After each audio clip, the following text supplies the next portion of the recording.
Yes, people, what is good? What is good? What is going on? Welcome back. It is Kop-Ish. It's a brand new show, but it's really a remix show. You know how it goes. I got the panel boys with me. It's the summer panel show. We're going to be bringing you this show throughout the summer. Keep everybody involved with what's going on with all the other clubs.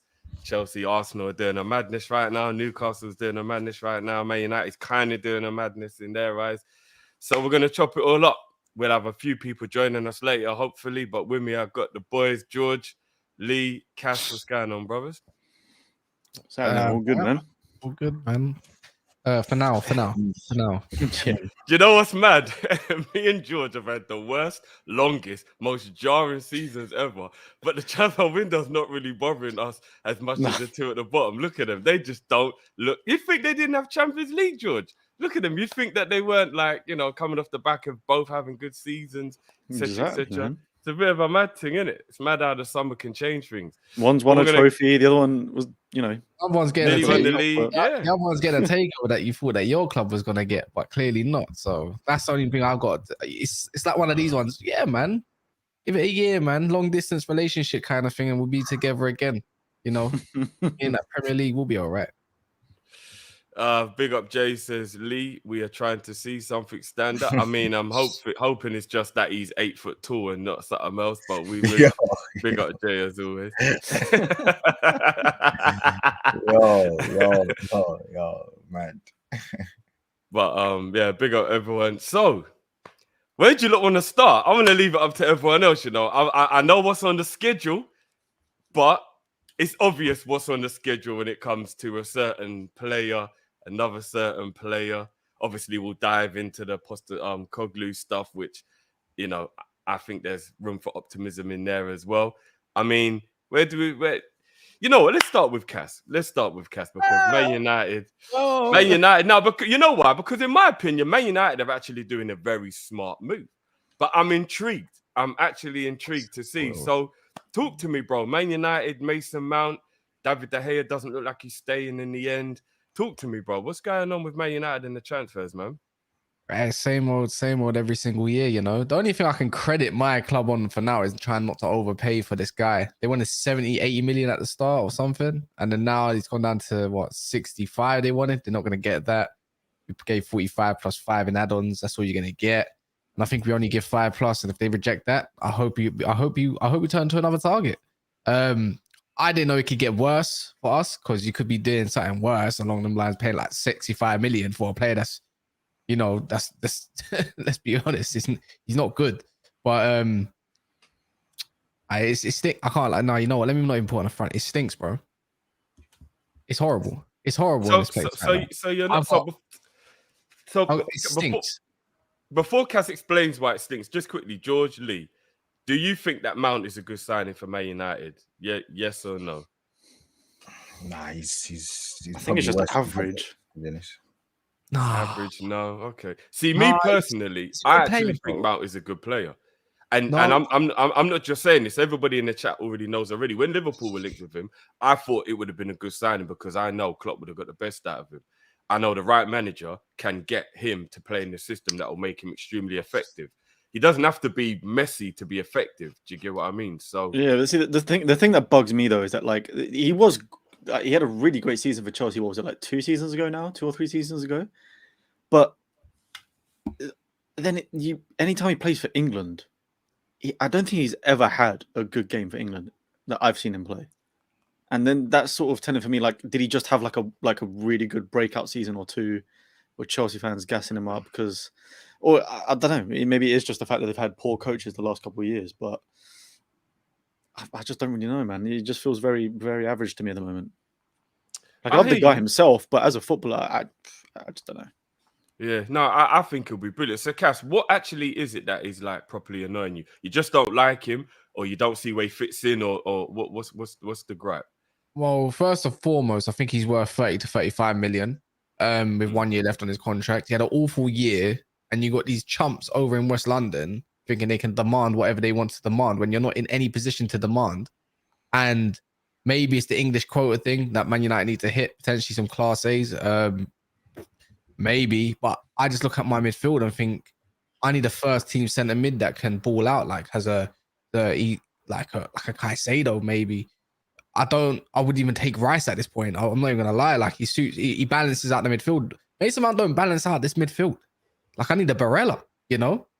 Or so I'm seeing Tonali getting linked with with Newcastle and potentially going there. And I'm thinking I'm stuck with Mason Mount. I think they've made the official bid now.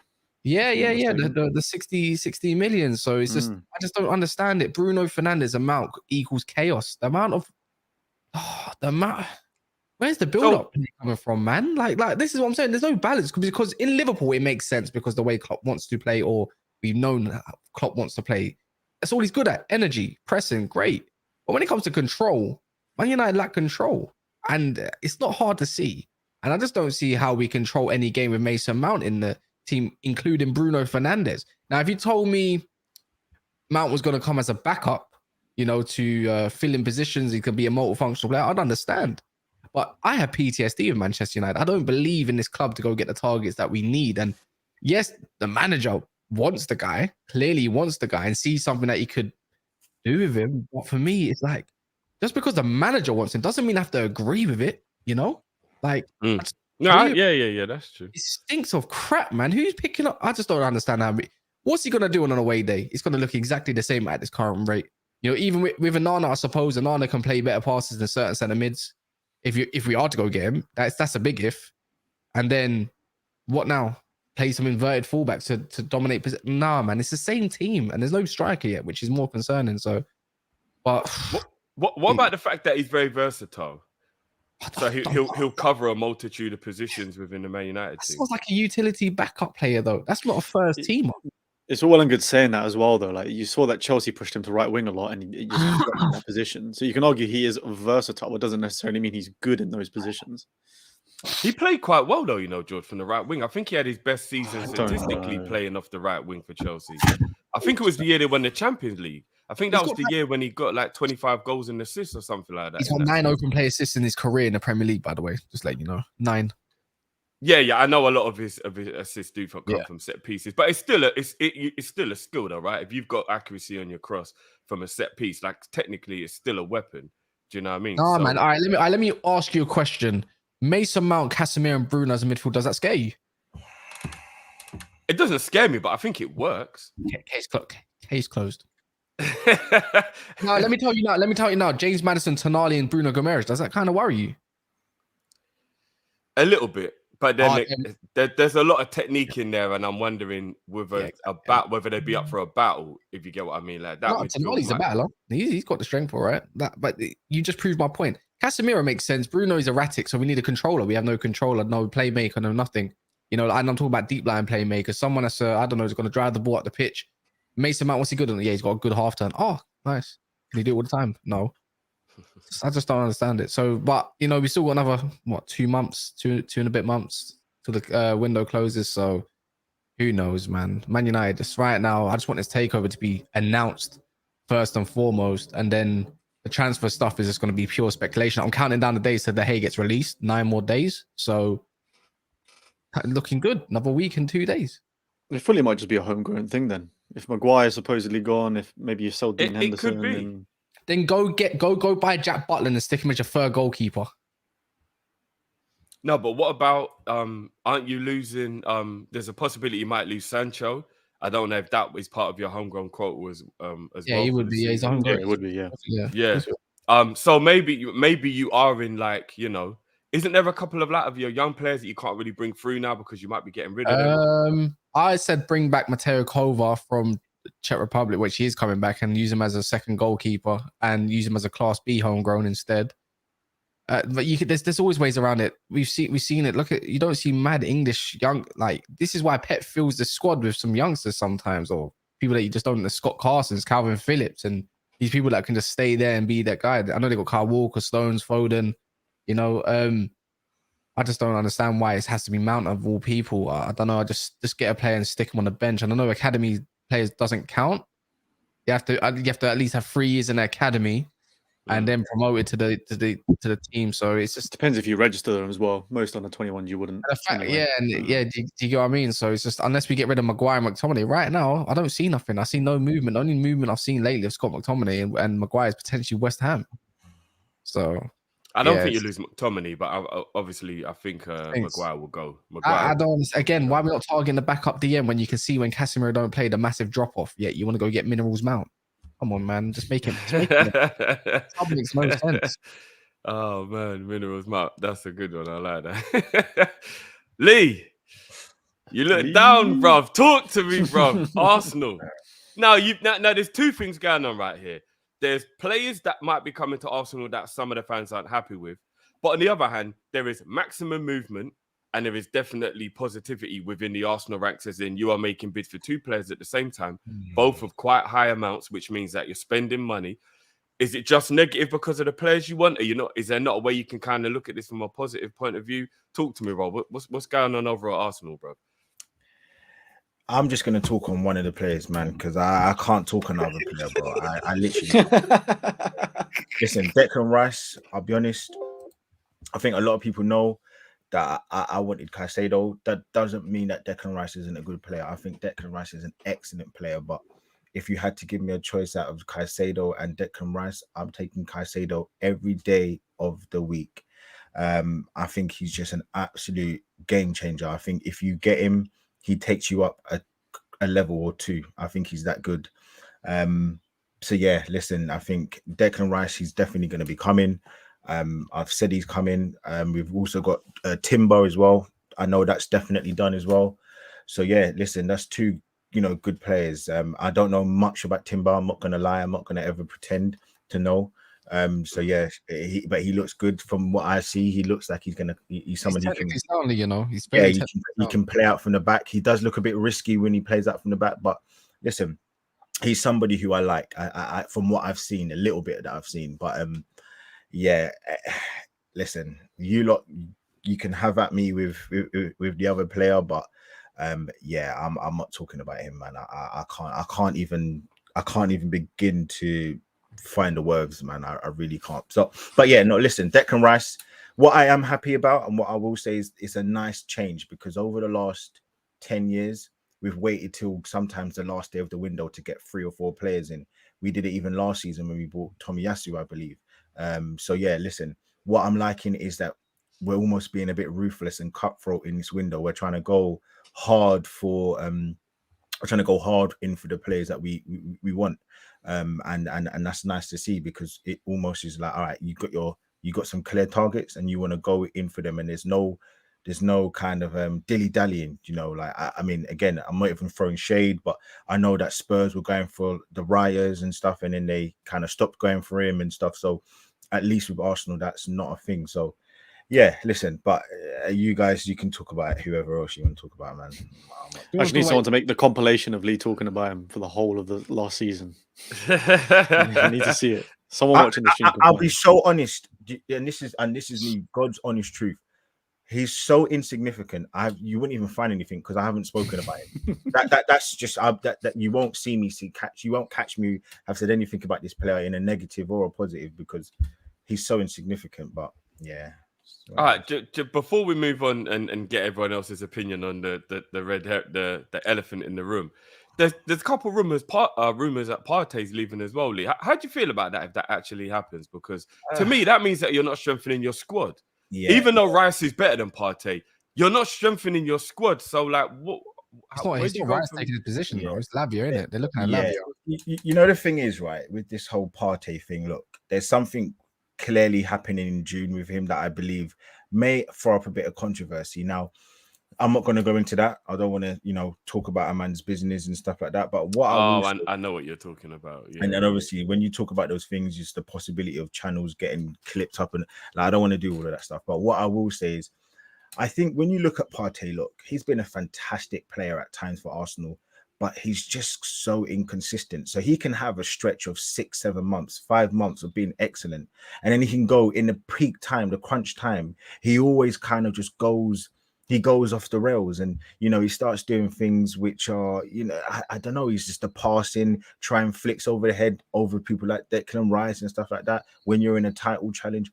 So it's almost a bit like he's kind of been given this rope and he's hung himself, unfortunately. And I think Arteta, whatever you say about him, is a ruthless guy.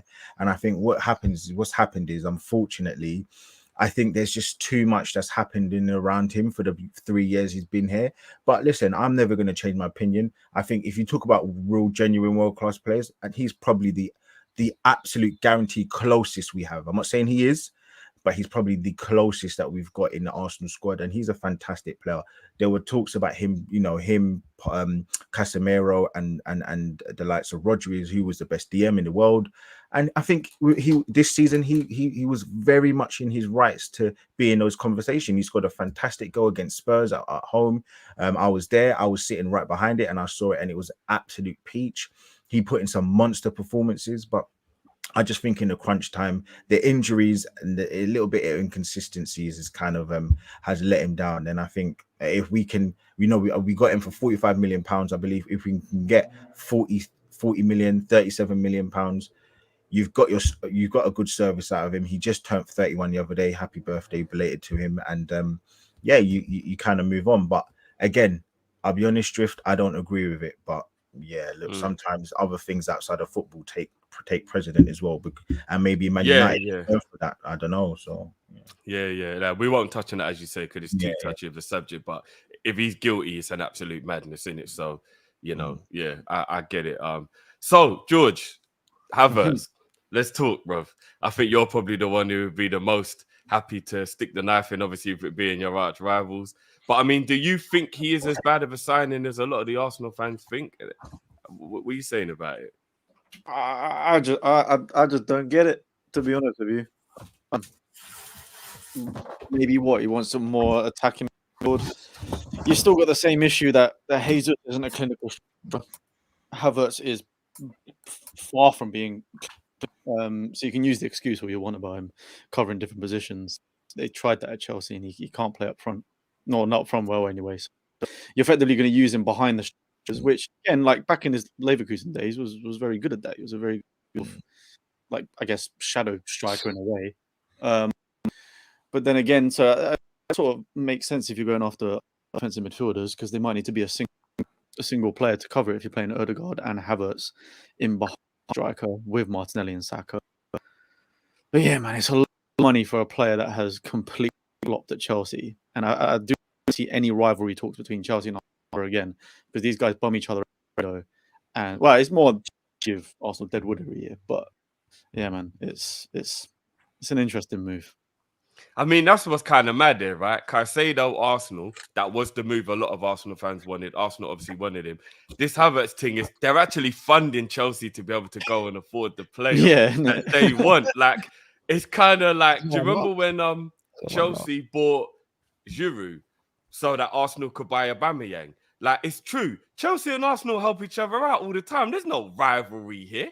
Like, you would never see Everton and Liverpool or Man United and Man City or Arsenal and Tottenham swapping players. So there's not really an Arsenal-Chelsea rivalry, is there? Not really. What Man City have swapped players? Coda, Torre, Milner, a couple players down the line. Who, Man United and Man City? No, City and Liverpool. You've done it before. In the early doors. Couple players, few players. No, Milner was free, so Man City couldn't do nothing about it. I'm sure anyone who's left us and went there or vice versa. I mean, we sell a lot of players to Everton, to be fair. No, we haven't done. I mean, obviously back in the day, but Man United. Oh, Man United, yeah. No, but no, there's no rivalry there between you and Everton. There's not. There's no rivalry. It's just about who the bigger club is in London, isn't it? That's all it is. That's all it ever was. I don't think I couldn't actually. I can't really say. Actually, Lee in the 90s, was it a thing between Chelsea and Arsenal? Nah, not really. Obviously, like they were the second biggest club in terms of coming in the 90s, because they had obviously Zola, Hasselbank. They had I'm trying to think. What's his name? Wise and all of those guys, and we would just smack them up. We beat them in the FA Cup and stuff like that. So yeah, like it was Arsenal, innit? Arsenal was London was Arsenal's territory. Obviously, we won the league at bloody White Hart Lane. So yeah, like it was all Arsenal. But I mean, in London, it was no one else in it. So Yeah, now back in the day, it was just Arsenal clear. Like, yeah, there, yeah, there wasn't even a conversation yeah, it about, wasn't, you know what I like, mean, all that stuff. Not back in the like Not 90s, back- early 2000s. I don't even know if I can laugh, Drift, because we might be funding the full amount for someone like Caicedo. Actually, they might fund it for Caicedo. We might fund their Lavia deal as well. How about I that? will say though, Yeah, I hear that. I will say, listen. I heard I was very, very sure that he's going to Chelsea, Caicedo. But I would watch out for that. I would watch out. I don't think it's as concrete as people make it out to be. Brian But listen, want a bidding war, don't they? That's what they want. I don't think it is. But look, regardless, I think a few years back we went to Brighton and we picked up Ben White, and everybody laughed at Arsenal. Why are we getting in? We should have got Basuma. That was the chat, and it turned out, in truth, it turned out good for us so far. So listen, I'm not going to ever condone the Havertz thing, and I will say, look, I love Arsenal. I love Arsenal fans. I love the Arsenal community.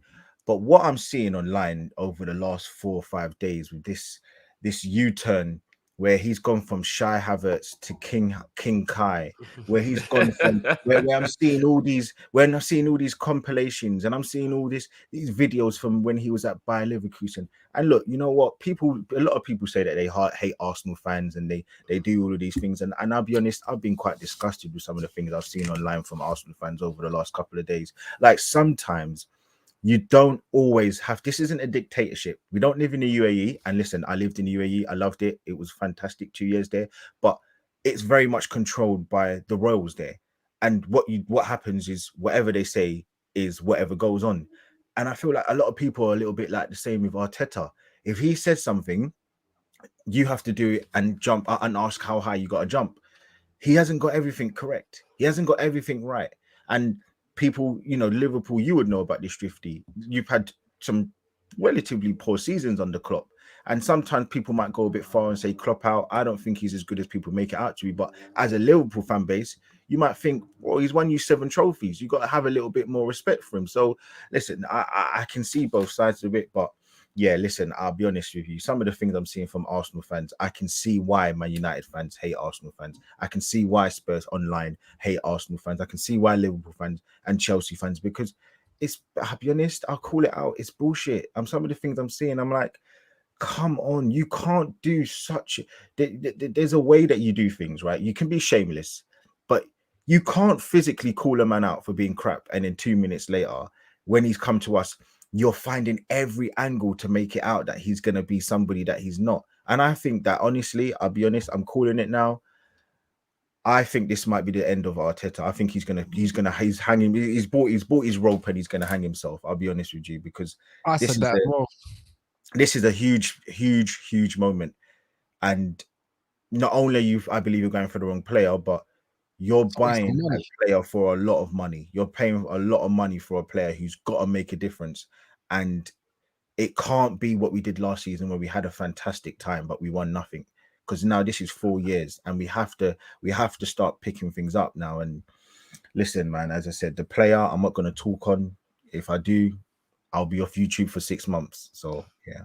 So if you, I'll ask Cass this, because I could tell that Lee just don't want to talk about Havertz, and I respect it. So Cass, is Lavia, Rice, Odegaard, Havertz, and he hasn't gone yet, so we'll count him, Partey. Is that not a good midfield though? Is that not good options in midfield? Or am I missing something? Yeah, no, no, there are good options in midfield, but the way it stands, and I think is what we know already, man. Partey's going to replace him with Lavia. Xhaka's going to replace him with Rice. And then, you got Kai Havertz, which I still don't understand, because I've seen some revisionism from a lot of Arsenal fans. It reminds me of Man United fans when trying to pretend that, Ronaldo was anything good in his years at Man United just because he got 18 goals. It's just nostalgia and all this kind of stuff. That's all it is. Yes, he scored they're saying big game player. Gal, you're talking West, man. He scored 1 big goal in a Champions League final, and that's it. Gertz has scored, World Cup winning goal, man. And look what happened to him, to be fair. He just went downhill. To be fair, he had illness and stuff. I just don't get it. I really don't get it, because you can't pinpoint to me where his best position is in that Arsenal system. Maybe this might be Arteta, though. going for a plan B kind of type. Maybe he wants to play 4-2-3-1 and lock stuff up when he needs Oh, to and yeah. put Kai Havertz in the hole there. I But forgot I it's Jorginho. I said the same thing, you know, if you don't replace more midfielders, because if you was to keep Xhaka and Partey and then added a Lavia and a Rice and then maybe got Havertz, cool, fair enough. I think that's decent. But you're going to be losing 2 midfielders and you don't even know if you're going to. I don't think that midfield of Lavia, Rice, and Ødegaard is exactly stronger than what they had last season, because I think the defensive midfield option is a bit weaker because Lavia is just all about potential, right? And we're talking about going into the Champions League, you know, and maybe that's why they bought Kai Havertz potentially. So it's a bit of a difficult one to call, but I don't believe this is it for Arsenal. Like, they're gonna go and get more midfielders, more than likely. Yeah, 100. And listen, that's why I was saying earlier on. Shout out to Kaz as well, because I think what's going to happen is Arsenal are going to get a few players. That's just what I think. I think there's no way that Arsenal are going to lose 2 main midfielders and not get more play. Like, Arteta's not stupid. I mean, this signing is stupid, but I don't think he's going to do 2 losses and then only add 2 players, because it would physically be stupid, because we've already struggled last season with the same amount of players. So we have to go in there and obviously improve what we've got. So yeah, I think, look, there's going to be so many twists and turns, of course, 1000%. But yeah, I'm just I don't understand it. Jorginho's leaving as well, potentially as well. So there you go. No, I think he's going to stay. I think he said that he wants to stay. Lazio was the player that outside the team that were looking at him. But look, even the Jorginho thing, look, I'm not gonna fault the club for that, because ultimately we bought him to bring in experience to try and get us over the hump, and it was a short-term fix because we couldn't get Caicedo. Now, we couldn't get Caicedo because what? Because Brighton just didn't want to sell him. We were offering and we were offering. There's nothing you can do if a team doesn't want to sell in a poignant point in the season. So you can't fault Arsenal. We tried and we tried. We went hard, pause, and it didn't work. So ultimately, you then had to go into another alternative position where you spend 15, 10 million, whatever it was, to get him.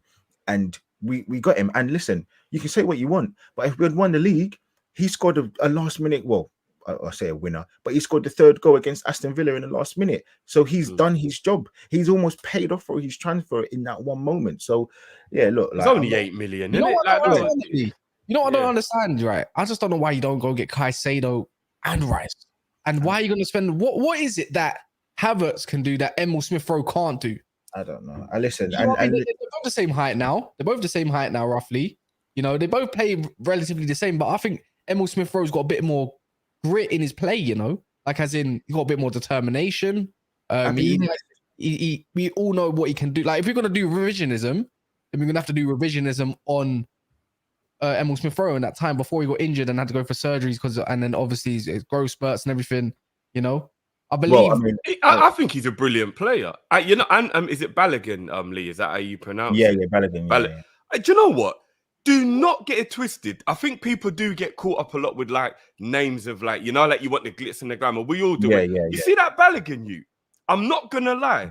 He might actually bang, and Arsenal don't need to go and pay no big 80 mil for no strike or whatever. Do you? Looks good. Like, you just have to kind of call it sometimes, you know, like, I know we love to do the banter thing. That Balogun kid looks like, you know, he could be saving Arsenal a good 50, 60 mil.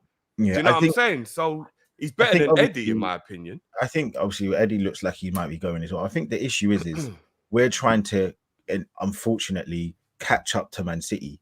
Does this current team with the additions look like it can catch up to Man City? Probably not. Like, that's just the fact of it. You know, I can talk to you and blue in the face about Salah, but Salah gets you goals. So unfortunately, we don't have these elite players that can get you over the hump and have done it. Unfortunately, we don't have that. So yeah, look, there's so many obviously ways that you can look at it, but yeah, I don't know. I just, as I said, I'm not going to talk on that player, but even ESR, I don't think he is good enough. I mean, he's been there 4 years. He's been a professional, well-known footballer for 4 years. Once on loan to Huddersfield, once on loan, I believe it was Leipzig, and then he's had one good season up to the season before that, and last season he was injured for the most of it. So if I'm naming you 4 seasons, and he's had one good season where he scored 11 goals, and I think 4 or 5 of them came off the bench, I'm not going to sit here and, you know, wax lyrical about a player who I don't know if he's got it yet. So people, again, Arsenal fans, you know, we're putting these players on a pedestal that they don't deserve to be in. We don't put them in conversations that they don't deserve to be in. Now, all of a sudden, and again, I'm only going to say it because that's what Arsenal fans have been doing, comparing Havertz, because we've signed him, to Bergkamp. We're comparing him. No. No, that's not. It's the Van Persie one that got Van me Persie. the other day. And I'm like, That but got me the other day. where were these comparisons prior? And again, I'm calling out the Arsenal fans because and again, you know what I want to say as well, right? And this is no disrespect, but a lot of these kids that are faceless online, they're actual kids. So I don't take too much credence into what they say, because like the other day, some kid randomly stopped me and he follows me. We talk quite a bit on Twitter, and I couldn't believe he was actually like, I think he just finished secondary school.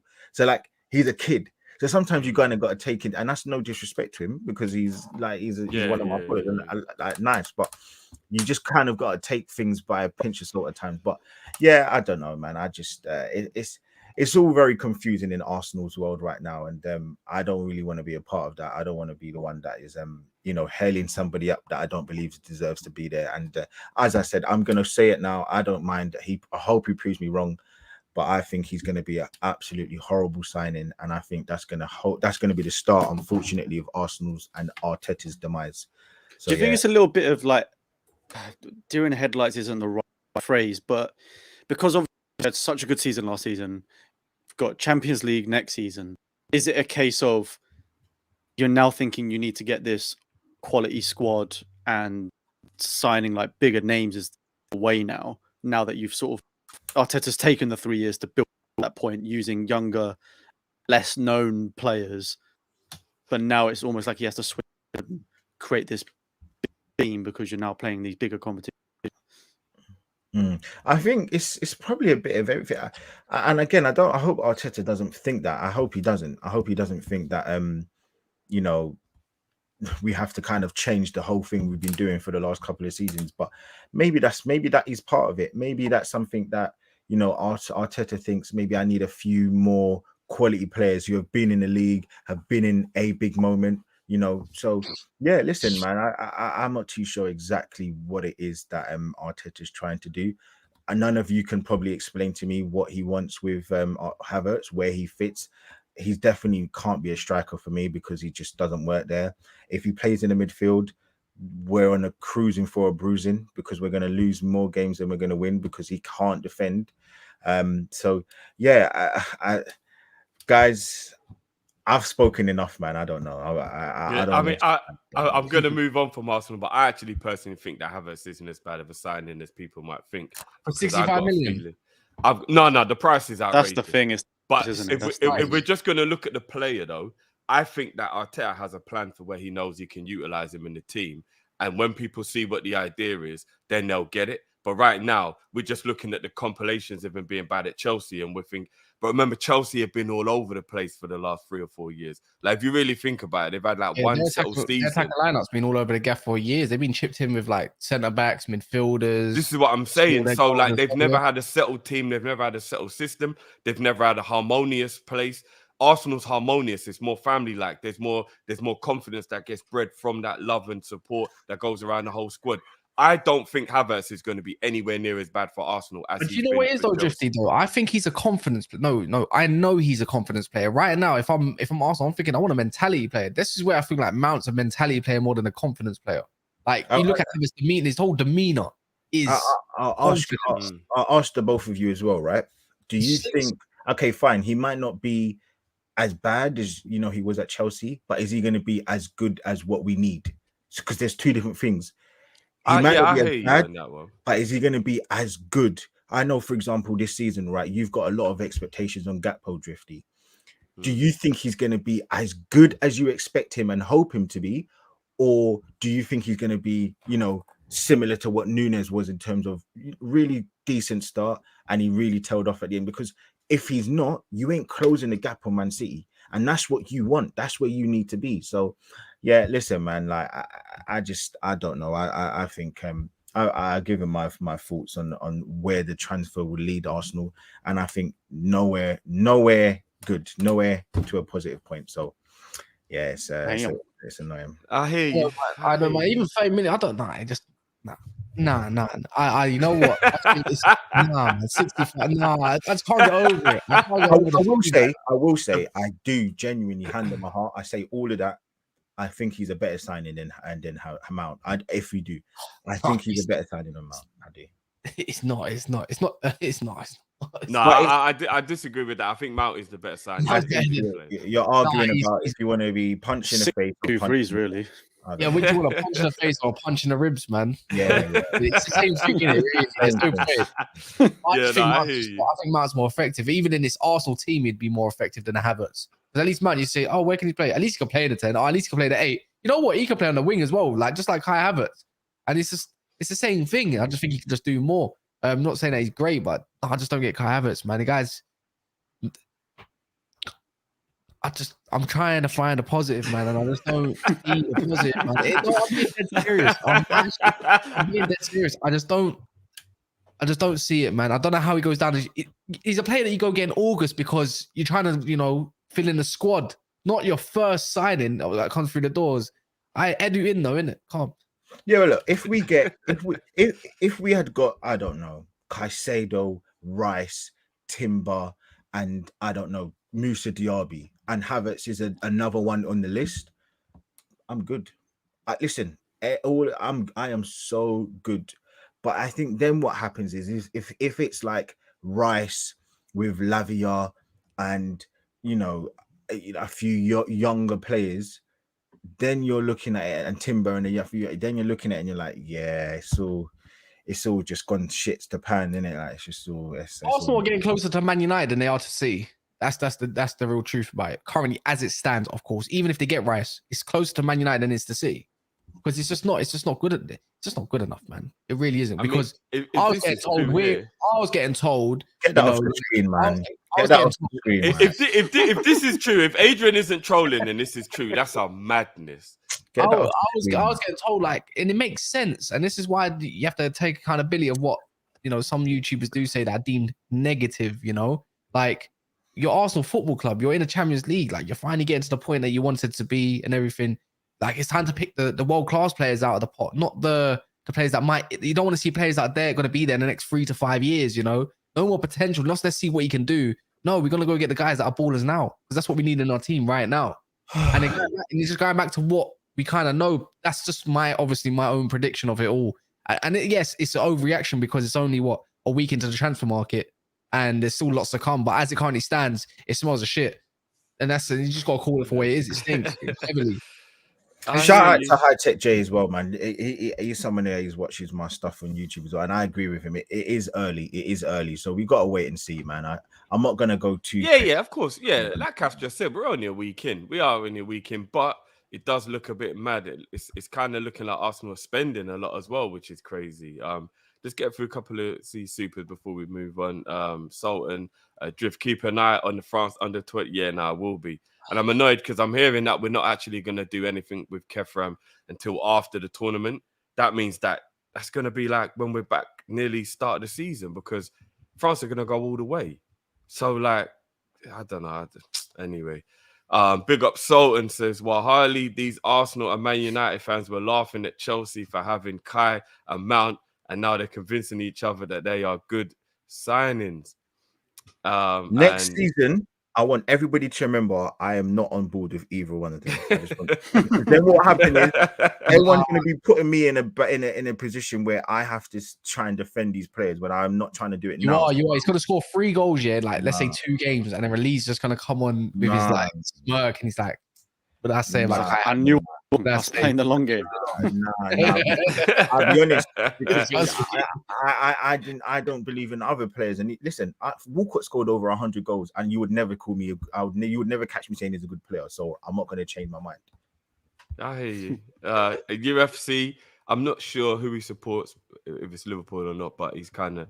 So he says, Drift, why are Liverpool always broke? What did you do with your Champions League winning and your Premier League winning money? Where did the money go?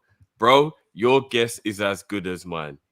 When I saw that thing come out today that said we are 19th for expenditure over the last 5 years or whatever it was, I just did what I always did, and I just tutted and rolled my eyes. Like I can't be arsed with this anymore. Like honestly, I just can't.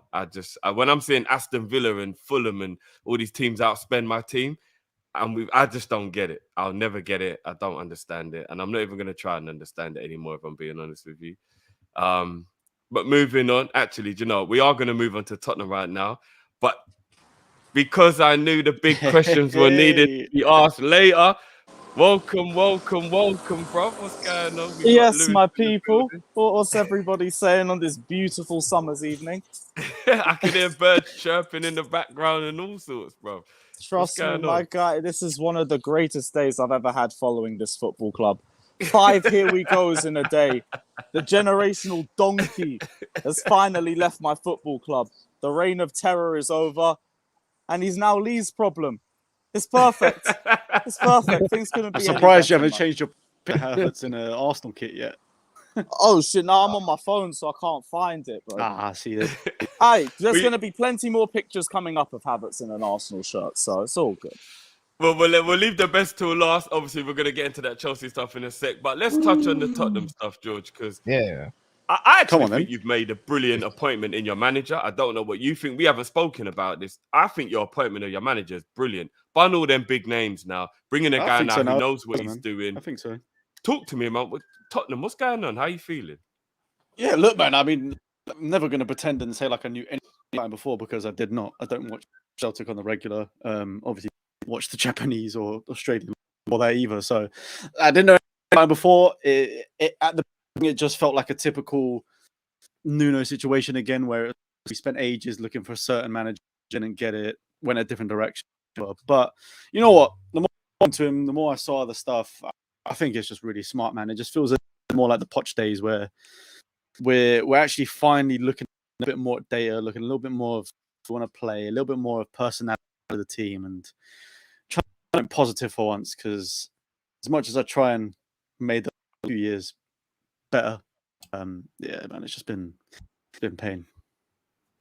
I hear you. I mean, you know, and again, I didn't do any research on Spurs today because I was rushing around. But what's the latest in terms of your transfers? I know you was loosely linked with Sancho.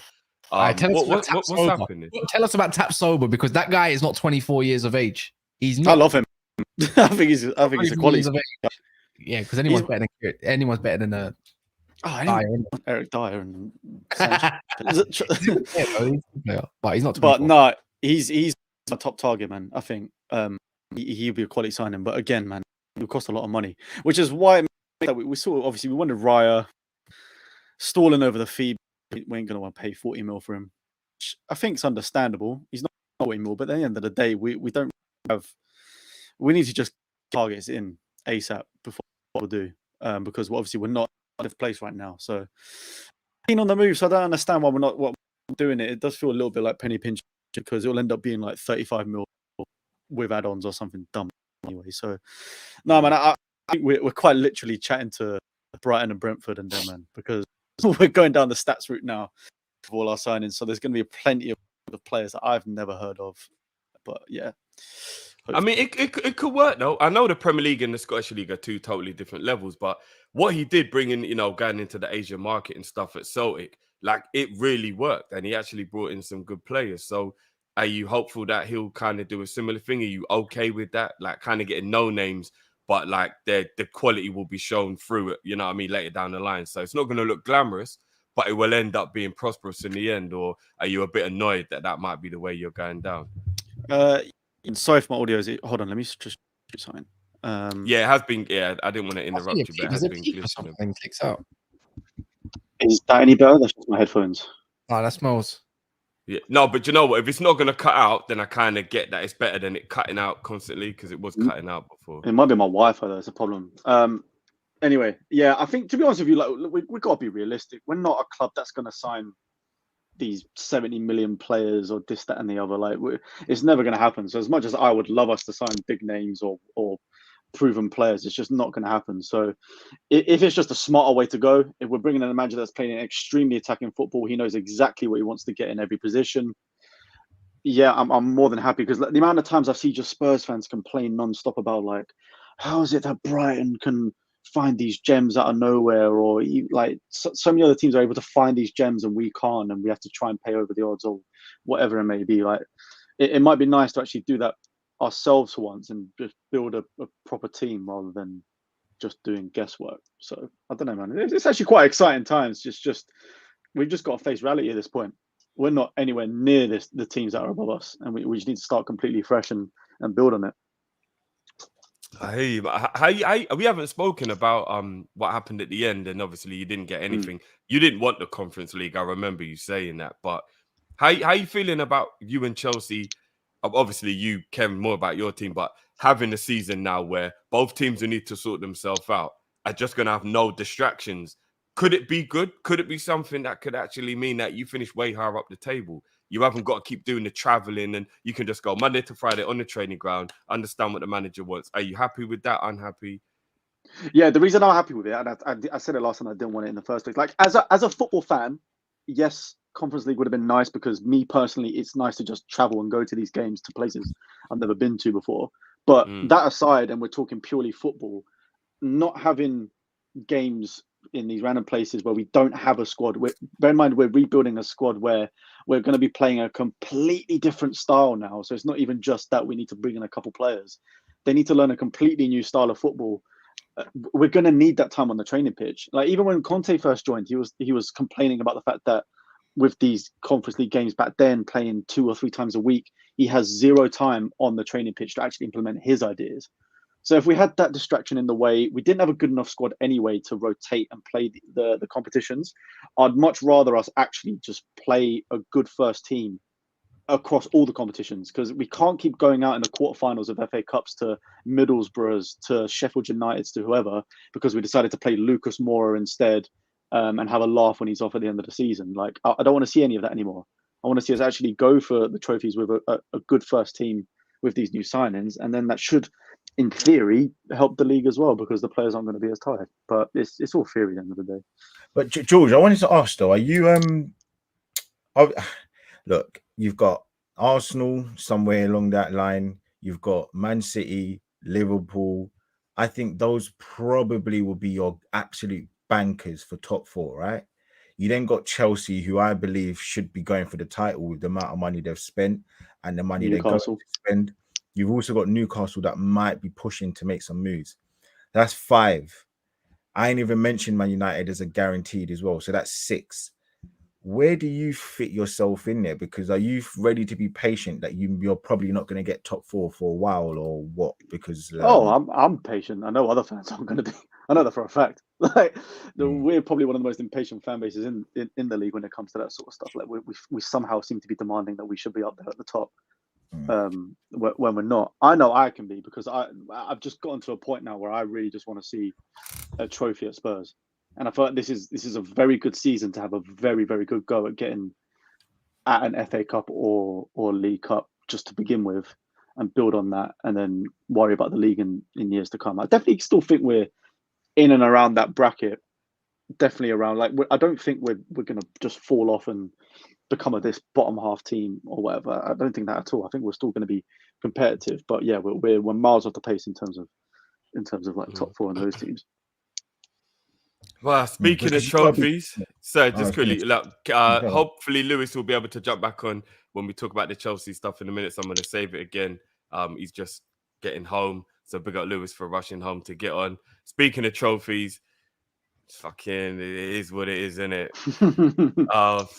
Cheers. I don't even know if I want to call him Daps anymore. Just going to call him Smug now. I don't know. Like, what's going on, bro? I'm good, man. I'm good. We actually haven't done a show since then, have we? We haven't. I've just seen you smiling on every single possible picture I could on the timeline. So it's like, oh, it's good to smile. It's good to smile.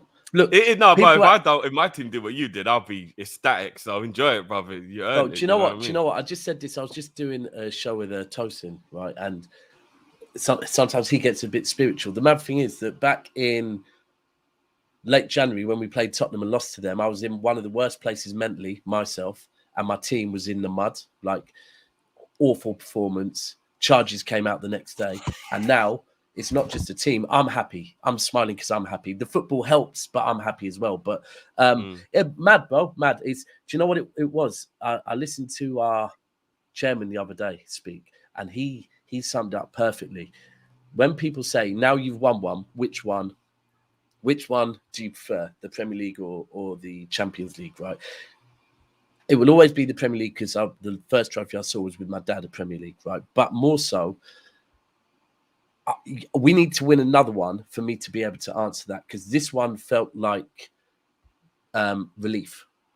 Do you know what I mean? Like winning that Champions League this time. Don't get me wrong. After the relief, it became happiness, but it was relief going into that final. I was a mess all day long because I was thinking, I don't really know if we can take another final loss. I don't know what that would do to our squad. So it was release. Just that at last, people can't say to us, you'll never sing that no more. We've done it now. So yeah, I said it when it was still 0-0 during the game. I said, if City don't get this over the line, they're never winning the Champions League. Especially the way we played, bro, because we looked nervous. The fan base was nervous. I truly believed. And then De Bruyne went off, and I was like, do you know what? It's never if they don't do it now, it's never happening. Well, half time, this is the chance. You know what I mean? Half time, a guy that I go with said, so before the game, 10 minutes before the game, I sat there in my seat with my eyes closed, and they were like, what are you doing? I was like, I'm just trying to.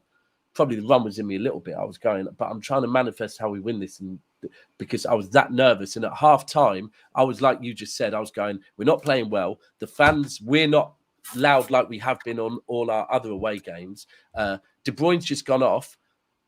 Edison's distribution's poor, and I'm thinking we ain't winning this. And the truth is, everyone says you have to lose one to go back and win it. No one ever says you have to lose two to go back and win it. And I just thought that then becomes almost like a part of the club's DNA, is that you can't get it over the line. And I was proper. So look, it was hard. It wasn't a great final, but we've done it now. Yeah. And now the summer is just here. Watch what everyone else is doing. Watch Levy do usual Levy stuff. No, that's what I was going to say. I'm going to come back to Man City because obviously we do have a little bit of transfer stuff to talk about. But George, just quickly back to Spurs before we move on to City. What are you feeling about the news that, and I mean, again, I don't know how much like legitimacy there is in this, but there's quite a bit of talk that Son is being touted by Saudi Arabia. And is there any more updates on whether Harry Kane is going to see out the year or whether he is going to move this summer? Like, what's going on with those two? Son is going nowhere. He's confirmed it himself as well. Okay. He doesn't want to move to Saudi Arabia or anywhere like that. And I think as well, seeing a lot of Korean fans talk about it, it's actually quite eye-opening because I didn't even think about it. That it's weird. Supposedly he would not want to go to any other Asian country because of I don't know the reasoning behind it or whatever. He just wouldn't want to be a part of any other Asian country playing football. But he confirmed himself after the South Korean game that he's like, Tottenham fans, you'll be happy to hear this, but I've got work to do in the Premier League and I don't want to leave and this, that, and the other. So he ain't going anywhere. Kane, all I can say is that he doesn't want to go abroad. So it's up to Man U if they're going to put coming to Man United on a free as a statement signing next summer. I can smell it already. I still think he's being. I don't know if I don't think we've spoken about this, but I've said it out loud on other channels. If I'm Harry Kane, I'm going to Real Madrid or Bayern Munich. I'm only signing a 3-year contract. I'm going and winning a whole bunch of trophies. I'm coming back to the Premier League at 32 years old, and then I'll get the record. And then I have trophies. I have the Premier League record. I have the English record. And then everything is all gravy. If he's really just thinking about that record, if Haaland stays at Man City for 5 or 6 years, he could bloody get close and break that bloody goal. I don't think Haaland will, but I think Bayern's one. I've always thought that Bayern is. But do you know what? Right, with Harry Kane, yeah, I know Lee said it. I know I've said it. I think most of us have probably said it that this summer, yeah, tells us about Harry Kane's mentality, and I don't wish it on no one, like, because he's probably there thinking, do you know what? If I stay at Tottenham, I'm a Tottenham legend and I get that goal record. But do I want to prove people wrong? Do I think that I can go? Because here's the thing: if he goes Man United and they win a trophy, then instantly Kane moves up a notch, innit? He's done the RVP, gone there, changed them. But if he goes Man United and they don't win it, best believe he's the scapegoat. That they're going, well, RVP did it, so Kane, why couldn't you do it if you're that good? And he's facing all these stuff where he's probably sat there thinking, and the truth is, if you're It's on him, innit? It's on him. I think you're right. Bayern, for me, would be the perfect one because he's not going to a different club in the Premier League where Tottenham fans are going to go, oh, you left us. I think Real Madrid pressure would be mad. And also with Bayern at the moment, we played Bayern in the Champions League final. If they had a goal scorer, it could have been a different game. Like they need that. They need like Lewandowski back. They need a Kane. They need a goal scorer. If they got him, but he's probably deep down just going to sit there, wait, and next year. Yeah, but it's just not. It's then down to the club, not him. He might want to move. He might want to move to Man United. Bayern can't afford him. But if they're not coughing up the money, it's not about Kane's ambition. It's about we're not willing to let him go. I will say I can't believe I'm going to say it, but I don't blame Kane for staying. Though I don't look. I think what everyone is going to say. I think he's shown he's a loser anyway. So you might as well stay there for another year and get the money next season because you can go somewhere, get the money, and go to any club you decide, and you can make that move with your family. I know, obviously, I keep saying I went to uni with his wife. Not saying that she's my best friend, but I just don't see them going abroad. Like I've been told he's a chink. Listen, he grew up 10, 15 minutes from my old house. He knows a lot. Dwight Gale, like all of these footballers, I know. I grew up with them. They ain't going abroad. It was actually quite weird when Dwight Gale went up to Newcastle because it was almost like so strange because when you're your Chinkford boy. So he spoke on it on Talk Sport before, Lee. You don't want to leave London. That is your hub. Like it's just what it is. And listen, I don't see him going abroad. If he does, I'll be very shocked and good luck to him. But I just think, look, he's showing he's a loser. So just go where you want now. Like go where you want. Lee, the other thing that as a man, if I've been Kane and I've had Levy, reports are we don't know the truth. We don't know the truth of that handshake or any of that. But if someone has done you dirty, like it's been made out he did Kane dirty, but also did Kane's brother dirty because Kane's brother was his agent at the time. So he made him look stupid as an agent where now no one respects him as an agent. There would be a part of you that would be thinking, do you know what? Now I am fully going to stay here and make sure that you lose every single penny because I do not want you or this football club. No disrespect to the fans, but you, Daniel Levy, I want you to feel it. So I'm going to stay here.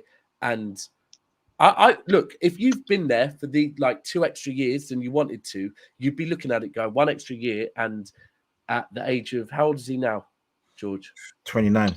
29, 10, 30. So at the age of 30, I am going to get, especially if Qatar come in, which I think, look, Qatar, I believe, will come in, not in time for this summer, but for next year. They will pay Harry Kane an insane amount of money. And also his daughter, who I think he just had a daughter, she will be a bit older. He's got a fourth kid. And there we go. And it just makes sense. It does make sense that he can wait 1 more year and then secure the rest of his life by going. And look, I think as well, it's too simple just to say, oh, go abroad, win all these trophies, come back and then break the record. There's no guarantee that he'll be able to come back in 2 years' time anyway. If we're talking 4 years' time, he's 50 goals away. Is he going to do 50 goals when he's 34 plus to break the record? I think you'd rather break the record first. 32, then he's got back in 2 plenty years. of time. No, but that's my point. Like, is he guaranteed to come back in 2 years? What if they're signing him on a 5-6 year deal? Who's going to then sign him back? But that's what I'm saying. He should only sign a 3-year deal. He should only sign a 3-year deal. Well, and you know what? Even if he doesn't come back, let's be honest. I know he wants to be able to do it. But is this not more something that the media and everybody else has kind of hyped up and made a thing? Wayne Rooney broke the England record, right? And now everybody was big. It. Yeah. Now Kane's got it. Yeah. Nobody cares about Rooney anymore. So if all Kane cares about is winning the trophy for getting all the goals, it sounds good for a minute, but then it gets broken and nobody cares about you. He's got to think about winning. My point is more about winning. My point is about the timeline, though, in the sense of because he's that close to the Premier League record now. How many goals? 48, I think. He's a couple seasons. He's beaten that 2 seasons. But he's at the peak of his goal scoring career right now with the amount he scored in the last couple of years for us. It doesn't make sense. Injury free as well. Personally, injury free to go away and then come back to try and do it when you're that close. When he can easily complete in the next 2 years, move at 31, 32, and then get as many trophies as he wants. He's far more likely to be able to do that because And then even if his legs fall away at the age of 35 or what, who knows, like whatever, he can go to a Man City as a backup striker and still win trophies. Do you know what I mean? Like it's a lot easier to win trophies at any age compared to breaking this sort of record. The one thing we do know what I is mean? this summer there is no way that Bayern would do business with Daniel Levy. Like on the amount that Levy would want for Kane, there's no way I don't think Bayern anyone would be will. willing to. But wouldn't there be a 25% discount? Real Madrid must have pulled out. Real Madrid must have pulled out, though, innit? Yeah, because They they would would- have said they would- for cheap. Oh, they wouldn't. Bayern Munich would no way be looking to pay with 1 year left on the contract what Daniel Levy would want. But Bayern Munich are far well run. They pay But 40 that's, million. I think Money, that's isn't it? Man United tax, though, bruv. Yeah. I reckon he goes for a lot It is. cheaper to buy It me is. Oh, than for he real? goes to Man It United. is. Yeah, Okay. yeah. We're def- still I reckon- demanding 90 mil for abroad though. We're asking for 115, 120 for Man U. I reckon Bayern could get him for 70 if they broke in They the right can't. deal. I When don't know, Colombo is getting man. quoted at 65, 70 M's, and then Yeah, they're looking at not gonna Vlahovic, happen. 60 M's. But I hear you, Bayern. He's I do only hear- got 1 I do year hear left you, on but his Bayern- deal, though. Bayern Bayern can't would- afford them either, by the way. They're broke. I'm joking Yeah, aside I though, hear you. Bayern do some mad. I don't even know how, but Bayern, yeah, when it comes to negotiating, Bayern are very, very good at it. But no, I think he will wait a year. I get why he'd wait a year, and I do think United will end up getting in. Comfort zone's England, isn't it? It makes sense. Yeah. And Man City was his chance then. I don't think Man City offered anywhere near enough for that to happen in the first place. So whether that shake would have upheld if a proper bid came in, then Like, give me What- What should really be happening here is Postecoglou, if he stays, goes and wins a trophy and just gets Yeah. this monkey off of his back. I think that's and what then, he wants. And man. then he would can love to win actually it at just stay Spurs, at but Tottenham. I know he wants to win at Tottenham. I know people like to laugh and banter Yeah. and call him unambitious and all that. But I actually respect loyalty in 2023 when it don't really exist.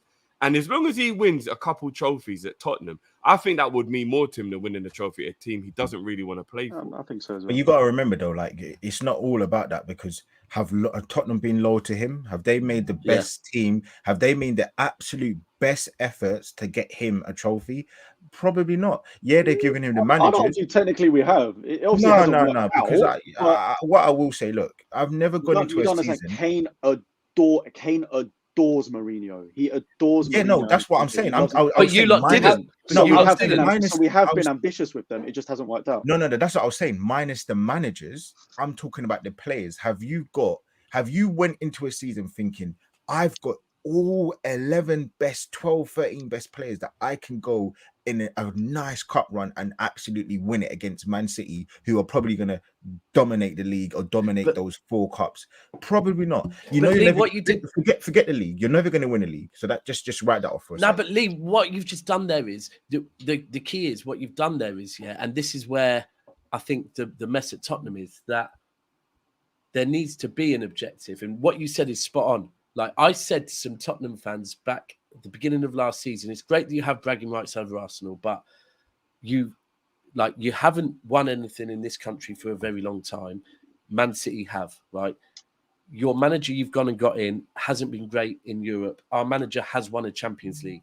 And I'm still sat here as a City fan going, I don't know if we're ready to. I don't know at the start of this season if we're ready to win the Champions League yet. And I've got Tottenham fans telling me, no, why not? We should be aiming at that. And this is a thing that sometimes you just have to say, this is what we're going for. Whereas it felt like even under Conte, they didn't know what they were going for last summer. They didn't know if they wanted to run in the league, they wanted to run in the cup, they wanted to do well. And if you don't know where you're aiming for, how can you aim for it? And I think that's the starting issue. Levy just is aiming at the bag.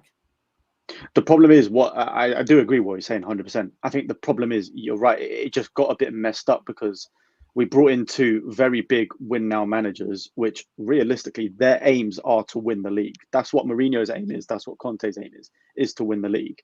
So you bring them in knowing that. You also you're in a way you're trying to show ambition in the sense of we want to be in the Champions League because we're not going to have Kane not playing the best competition in the world sort of thing. But what hasn't happened is then said, all right, we have these aims, but we also want to win a trophy like an FA Cup or whatever alongside that. Therefore, we need to build a good enough squad to do that. Have we done that? Absolutely not. He has not backed the team in Levy has not backed the squad in that sense to build that sort of team that can and that's push for the league where, and also get Champions League and also potentially win an FA Cup or League Cup on the side. And we that's don't have where, that. That's where the mess is.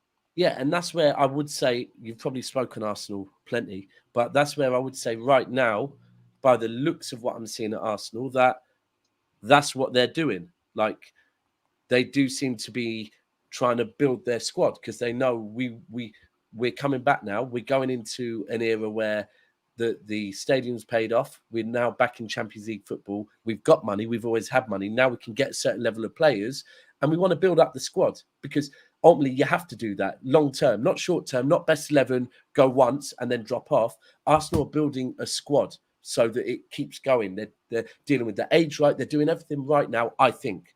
We'll wait till the transfer window closes, but that's how it looks. Whereas with Spurs, I just feel like despite the fact you got into the Champions League, despite the fact, did Levy ever really go, do you know what, boys, we're going for this? We're actually going for one of these. And I don't think he ever did. I think that's the issue at not at all.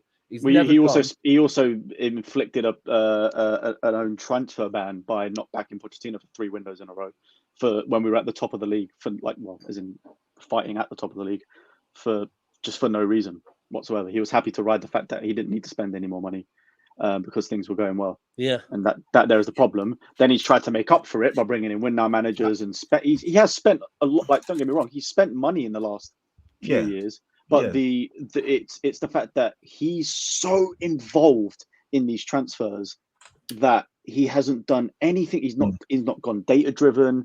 He's not gone for the manager's choices. He's gone for his own ideas and said, "Well, look, we spent the money, but we missed out on the targets that we actually wanted to get to compete at the top." Your Bruno Fernandes, your Dybalas, your Skriniars that Ruben Diaz, Kim Min-jae, Ruben Diaz was one with Mourinho. Like we have these top class players that we're after, but Levy's gone. No, I want the cheaper option. That's the problem you're going to have. I think what unfortunately you've got this guy in who can't say anything. He hasn't got the clout to even begin to look at Levy sideways, and if he doesn't get a certain player, he's going to be asked to get his little black book of these players from far Asia or wherever it is to try and wheel and deal a little bit, sort of like Harry Redknapp used to do, and ultimately you're going to start getting all of these kind of cheap players and expect them to work miracles, and you're just going to be coasting around. I think the only difference is, and where I'd agree with you in like any other season,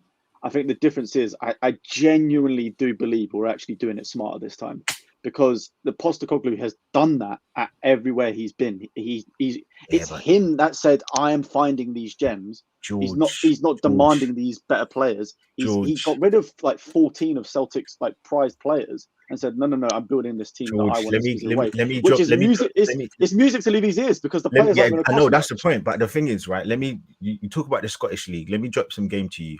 Rance was playing in the bloody Scottish League a few years ago. Rance, the YouTuber, come on.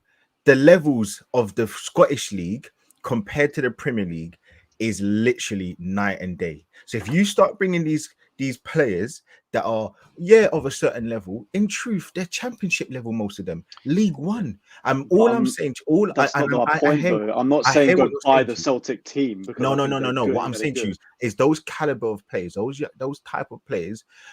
What I think you're hoping and expecting is for him to find the Matomas, who he actually was linked to before. Actually, I don't know if you know, but. And he was with Brian as well. He was their first choice before. Those are few and far between. What I'm saying to you is the caliber of players that you're looking for and the money that Levy wants to spend, you ain't going to get those to really bang effectively over the course of a season to get you where you want to get to. And that's all I'm saying. The only thing, and what my point back to that is, I don't think you understand how much we've changed in the club this year alone in terms of the backroom staff, in terms of how we're doing recruitment. Trust me, a lot has changed even in the last few months. And that's we still need a director of football, but I really do honestly believe that, and this isn't me backing Levy in any way or whatever, but I do believe the club have realised that they've neglected the academy for far too long, which is something we used to do very, very, very well. Let's produce good academy products. Whether they moved on early or not, they still ended up doing well. We've neglected that for far too long, and we used to make clever signings, and we haven't done that for the last, I'd say, 4 years. So I do think we are shifting towards being more like Brighton and Brentford at the end of the day. Like we are just going to have to operate in that realm of finding these gems wherever they may be. I've got to see it because I don't know. All I've seen recently is an enforced change with your director of football. Why? Because he could have gone to prison. All I've seen, you've been looking at Raya, and now you're not getting him, and you're going to get this real cheap alternative.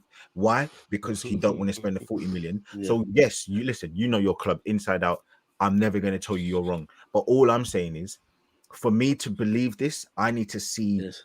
I need to see active changes from Levy and from your board and from your change I from agree as everybody well. else before I can say what you're saying is 100% correct. Because right now, all I'm seeing is not only that Spurs look the same, you actually look worse because you're now in a position that you've got this probably talented manager, coach, who seemingly has to do everything to try and get more mediocre players to step up. But listen, I hate Spurs no matter what. But No, look, I would prefer for there to be some rivalry because no matter what, I actually have enjoyed. Yes, I don't like losing to Spurs, but I've enjoyed this top 4, top 5.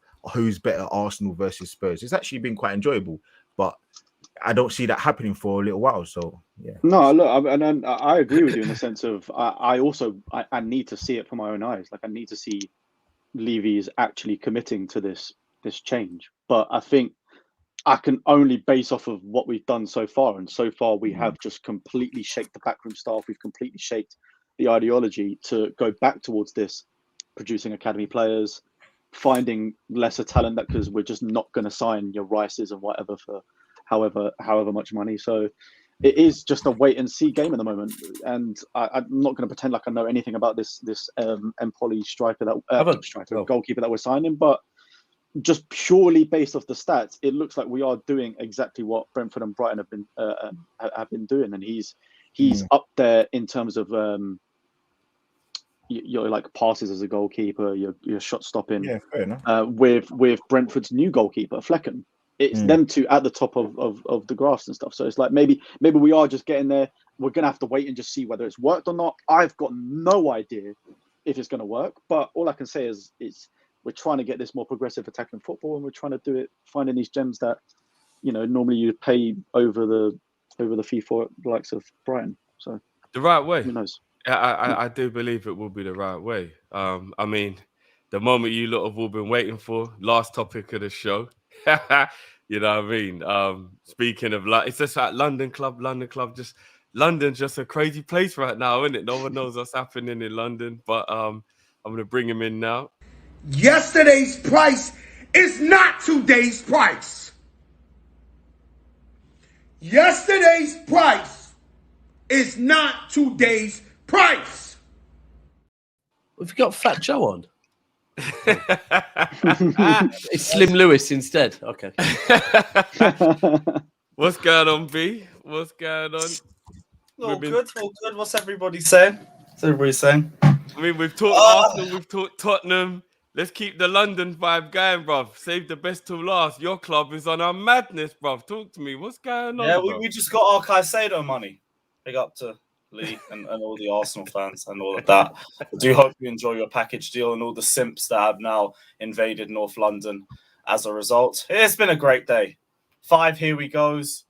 Mason Mount has again said he is not accepting a contract at Chelsea. So bye-bye. 1 wrap down, 1 to go. Can't wait. The clearouts don't care about your feelings. And hold on. I don't care about a lot of Chelsea fans' feelings as well. So anybody who's crying about these players leaving, hold that. Most of them are a bag of shit or have been a bag of shit for us. And we are finally moving forward. No more simps. No more endless defending. No more questions about being misprofiled. No more talk about fucking Skittles at halftime and how they impact your performance and all of that crap. Just gonna be doing straight. So what? You're gonna win? You're gonna win the league, yeah? Fuck no. If we have a great season, we'll be second. But we ain't winning the league. What, Champions League? I want a team that will get me back to the top 4 and get me 2 domestic trophies. As long as we don't buck City, of course. But as of right now, I'm not thinking too far ahead. I'm just celebrating. I never thought I would get rid of the virus that is Kai Havertz. And for 60 million as a base fee. for all the people who cuss out Todd Bowley, and I get it, his football IQ isn't really all there and all that. I understand. Brother's a good businessman. How has he pulled 60 million out of Arsenal for one of the worst football players I've ever watched put on a Chelsea shirt? I don't get it. And we're probably going to pull another 50 off Man United for Mason Mount. We've got rid of 4 players that I didn't even think we'd get rid of, the likes of Ziyech or Mendy or something. I felt we'd end up having to hold on to them for another year. Got rid of them easily. Koulibaly's 300k a week is off the books. You've mentioned everyone. There's one player I haven't mentioned yet. How do you feel about 30 million for Kovacic? Oh, Kovacic, like his head's been gone for us, honestly. Like, and we do need to revamp the midfield. So he's a good player, but I'm not gonna cry or anything that he's gone. He's gonna do well for you guys. I think give him a year or two under Pep, he's gonna be a very, very good player for you, and people are gonna start respecting him a lot more. But no hard feelings. Take him, enjoy him. It's just another part of the clear out for me. Again, doesn't care about your feelings. It could be a player that you rate or not rate, but we need a new squad. We need a new squad, a new ideology, a new mindset. So out with the old, in with the new. So, Is Loftus-Cheek staying? AC Milan pulled out for him, but I think Inter Milan wants him. If not, apparently he's like 15 million. So I bet someone's going to come in for him. Yeah. If not, I don't mind. He's a decent squad player. Don't mind him.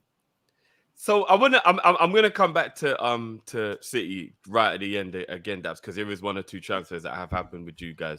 But this elephant in the room, Lewis, this is why I wanted to talk about Chelsea when you were here.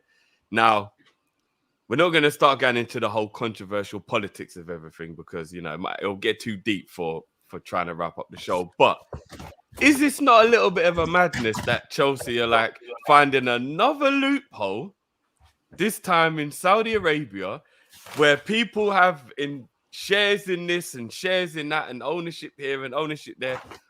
How are you feeling about this, bro? Because it's a bit mad. You haven't actually done anything illegal, but this is crazy. You lot have found another loophole. We've done nothing illegal.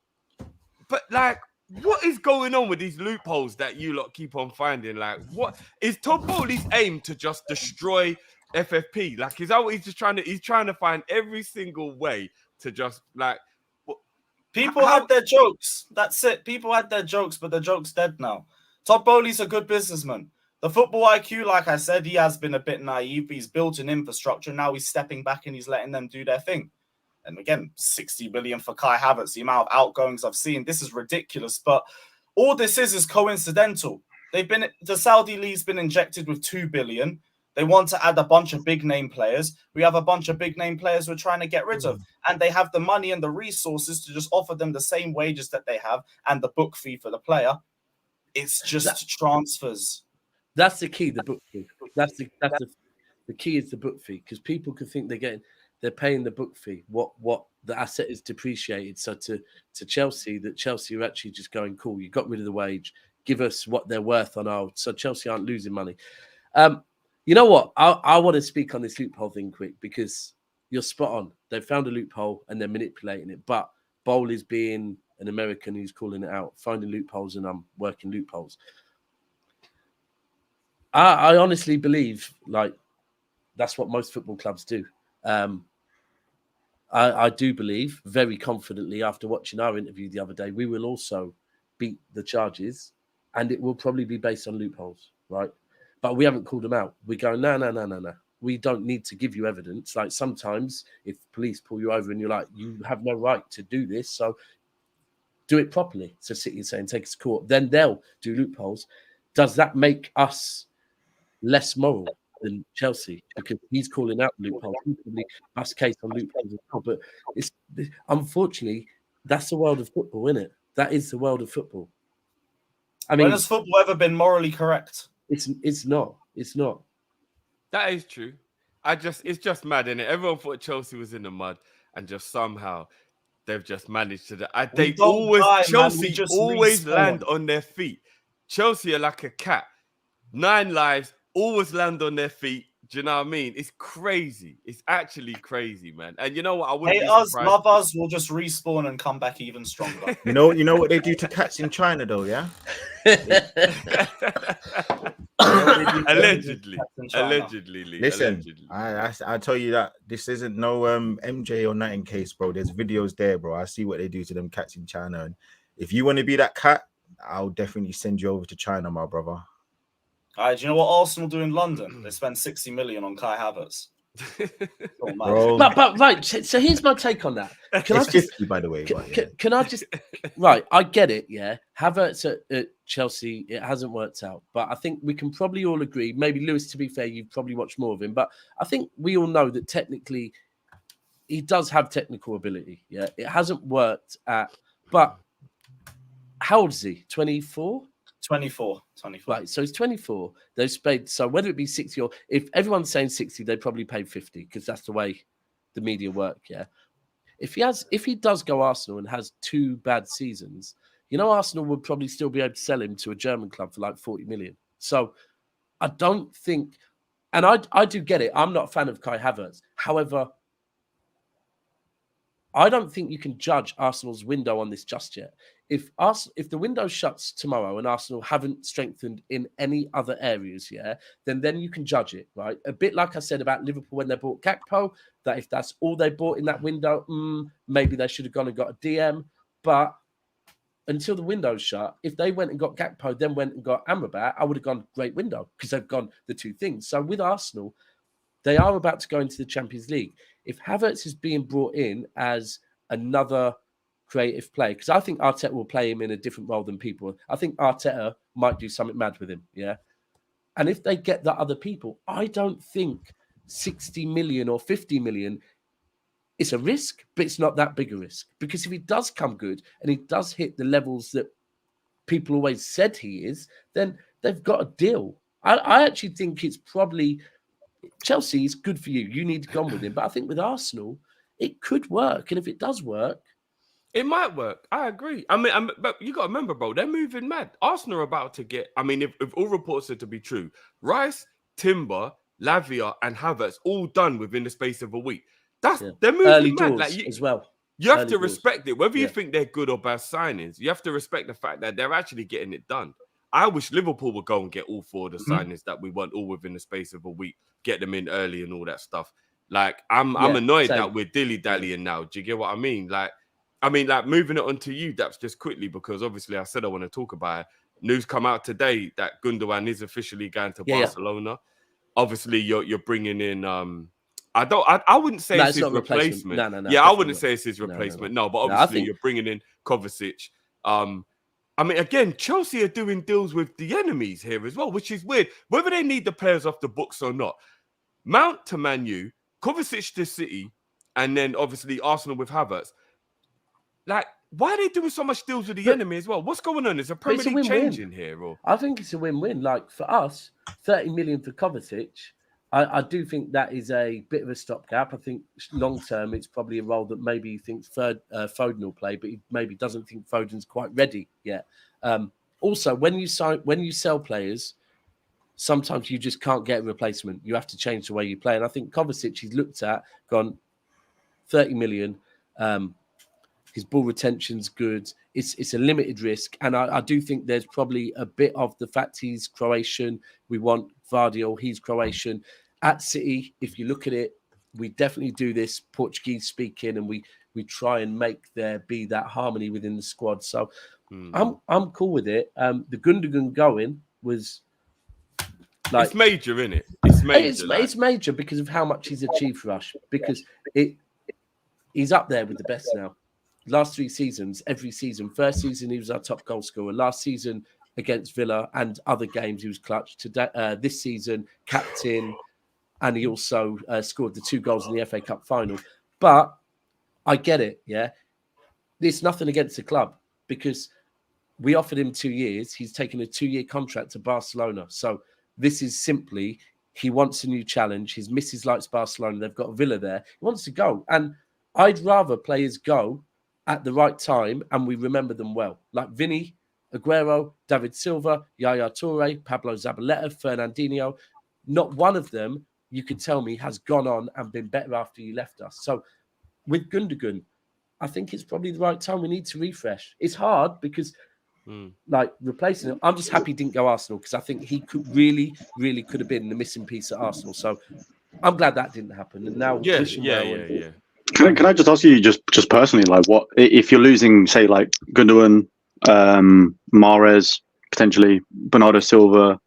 Who do you want to bring in? I'm genuinely just curious. Who do you want to bring in? I've said this a few times.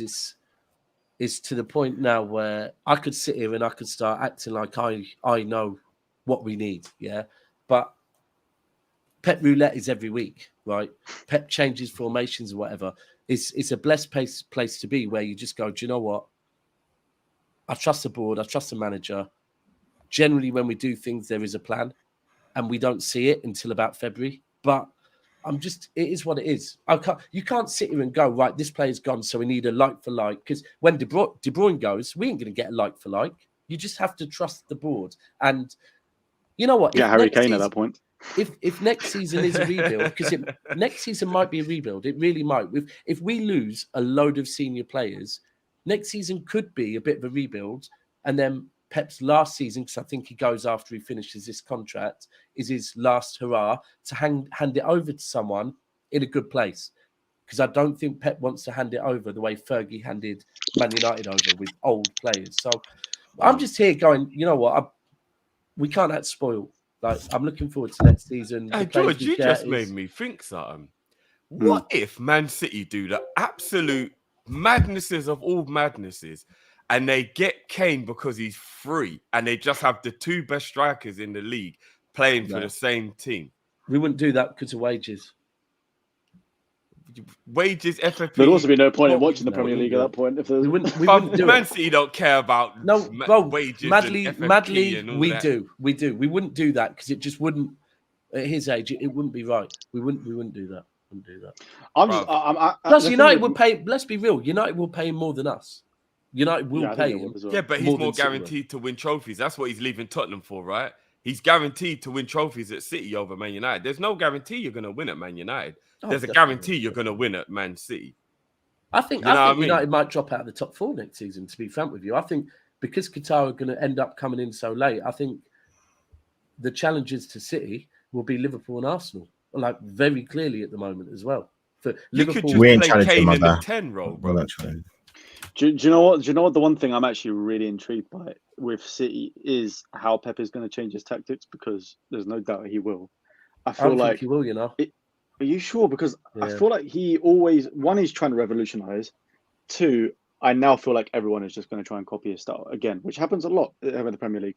When Conte first started doing the three at the back wing back system a few years back, next thing you know, everyone in their nan was playing that system, and then you had to find your way around it. Yeah, but the difference is what people aren't doing is the four centre backs thing. Yeah, that's the difference, and the fact we're being linked with Vardiel. Yeah, he's not a left back. He's a centre back that can play on the left. So I think Pep has realised, whether he meant it or not, by this whole playing four centre backs and one moving into the middle, it means defensively we've become a lot stronger than we ever have been under Pep. And I think Pep's actually realised, you know what, to win everything, you have to be strong at the back. So I don't think we'll do that. I'm intrigued. It is what it is. Next season, I think it's going to be mad competitive. I think Newcastle are moving shrewd again. Chelsea will be back. Arsenal, I do think, Lee, I think Arsenal will be there. I think Liverpool, we have to look at Liverpool's spine, and I'm going to have the same faith in Liverpool again, that they've still got Salah there. They've still got Alisson there. They've still got Robertson, Trent. They've still got Van Dijk. They've got a lot of players that have been there, done it. But it's all on the transfer window, isn't it? If Arsenal have the transfer window I think they're going for, I think it's whether Liverpool one craziest summer, isn't it? And we don't know what Chelsea are going to do. The maddest thing is when you throw Newcastle in the mixer that are just moving very shrewd, right? So you don't know. No one can call what Newcastle are going to do at all. And then you've got Chelsea, Tonali news today. Exactly, and no one saw that they aren't going for the names. They're being clever with it. Then you've got Chelsea, who are just changing every day what's going on, and now they've got, once Chelsea get rid of all them players, they're going to go again probably. So I think next season will be good. This is what I said, right? And again, I know people think I'm trying to do these silly games, but I don't understand why Chelsea aren't tipped to win the title. They've literally spent all this money. They're going to spend more.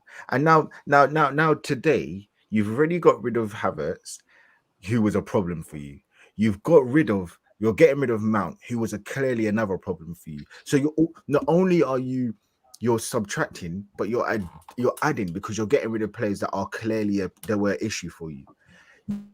You've now got a manager who likes to work with young players. You're going to get probably another striker in. You're going to get 2 centre mids in. You might get Caicedo, etc., who I believe is a real level raiser. And Kunku through the door, Lee, already. And Kunku already through the door, right? Okay, so you've already got a nice attack. It looks there on paper. You're getting rid of Aubameyang. You're getting rid of Koulibaly. All the issues that you had, you don't have them anymore. So yes, we can say, oh, how can you go from 12th to 1st?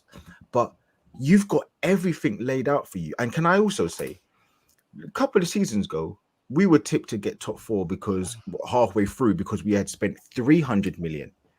They're going to spend close to, in the next, well, by the time the window closes, that will be a year. They would have spent close to 800, 900 million pounds in 1 year. Why is it not a thing where we have to say to Chelsea, you should be going for the title, because you're getting everything. You've got no Europe. You've got a manager who's won. You've got the players you want. You've got rid of all the players you wanted to get rid of. What more do you need? And this is where I don't get it. I don't understand why Chelsea are getting away with it, but I don't know, man. I hear you. I think they're the sleeping giant. I mean, we'll just finish up with that one, Lewis. Like, what are you think you've got Nkunku through the door? What other I mean, Caicedo obviously is a major target. What other rattlings are there in terms of like transfers? Just to wrap up on like incomings, because obviously I know you spent a lot, but surely there must be 1 or 2 more coming in. Like, what's the talk in terms of incomings at Chelsea? Well, we're still looking for another striker on top of that.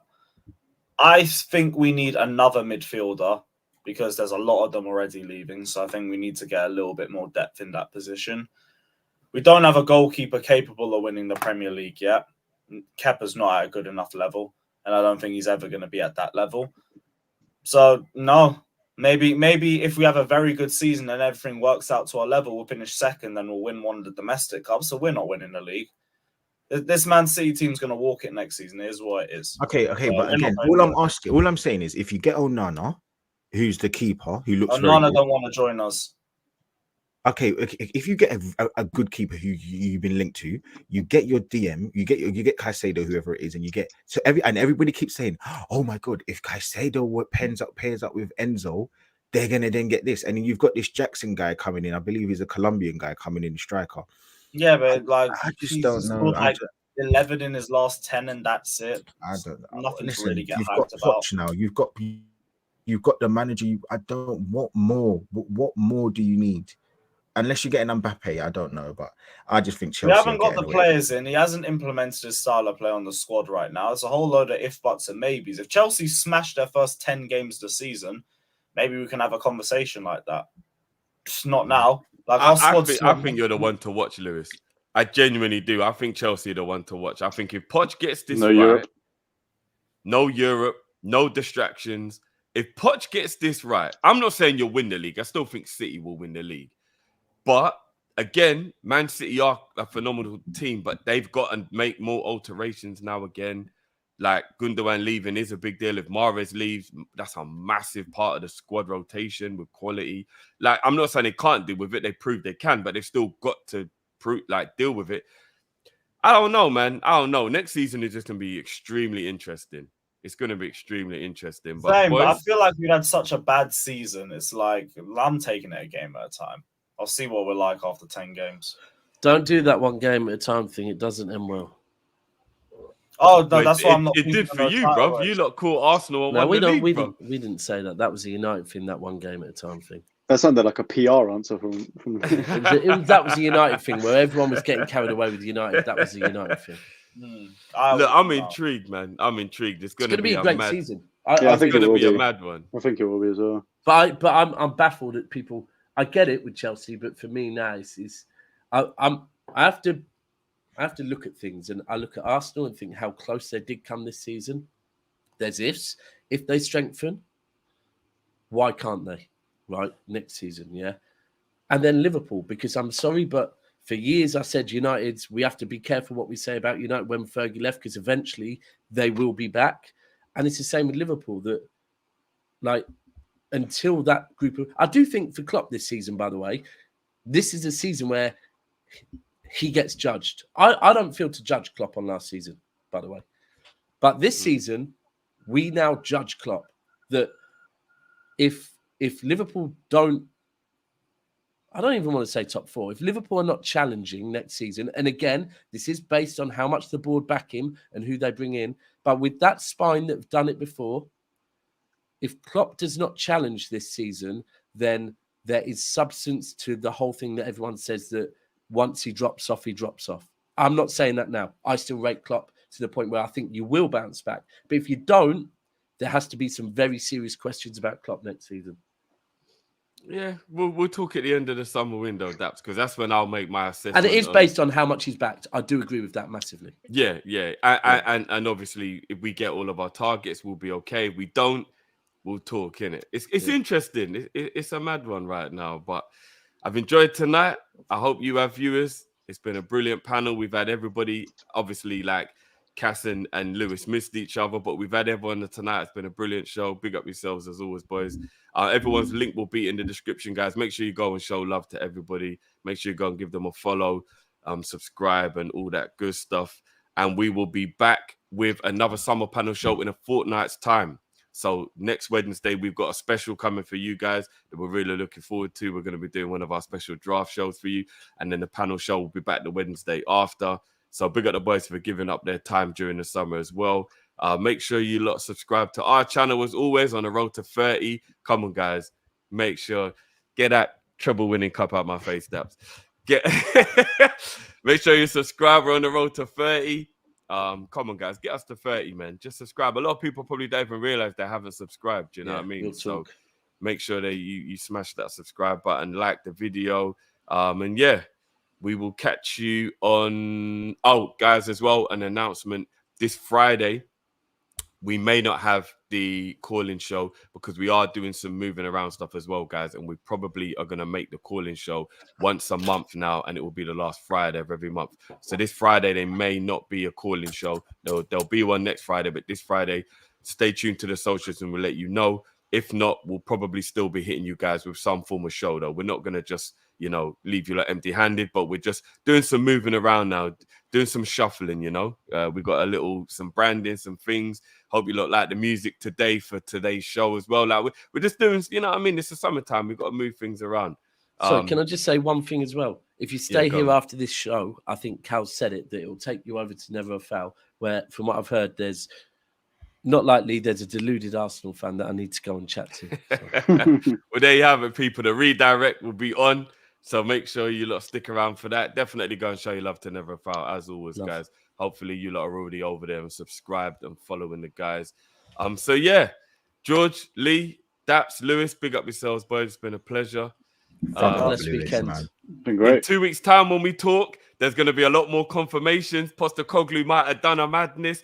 Lewis is going to be jumping for joy because Lukaku's off the books.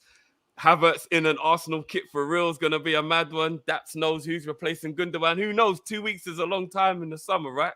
It could be crazy. Mm-hmm. I could be crying because the Kefran deal's over. I could be laughing because it's done. Who knows? Who knows? It's all mad in the dunya side, we'll say. But until next time, people, big up yourselves and we'll catch you on the other side. Man. Peace. Peace.